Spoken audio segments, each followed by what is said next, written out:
The Barbary States are four states, we shall say, in the north of Africa. Starting from the Atlantic, going east, we have Morocco, Algiers, Tunis, and Tripoli.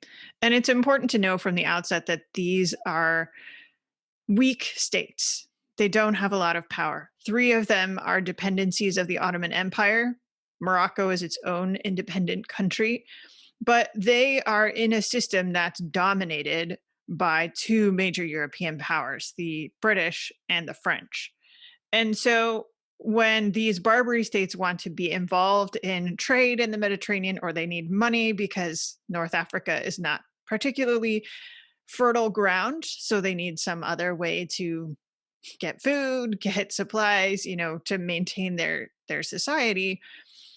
The way that they ended up figuring out how to survive in this system is by attacking other people, basically. And the way it works is that if you have a treaty with the Barbary states, you have to have a treaty with all four, and you're a European nation, you want to trade in the Mediterranean, then they will not send out their vessels to attack you.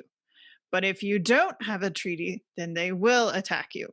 To the citizens of the United States, they had fought a hard fought, very long war to be independent from the British Empire.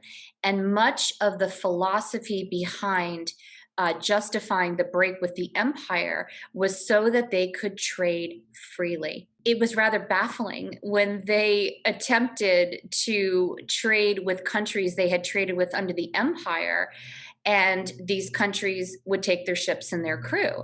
They were flabbergasted by it. And to them, it was piracy. This was ship stealing. This was holding people for ransom. They made no distinction. I like to think of it more like a protection racket, sort of like a that's a nice ship you've got there. Would be a real shame if something happened to it situation. So they're not exactly pirates. We might think of them more as privateers. Some of these vessels are actually what we might even recognize more as a navy, so directly connected to the ruler of their various states. But the Barbary states aren't necessarily in it for the piracy aspects or in it even for the captured aspects. They want to survive and they want to be recognized as a power, and they need external sources of income in order to make that happen. And so that's what they want. And this system that they developed seems to actually work out pretty well for them over the course of several hundred years.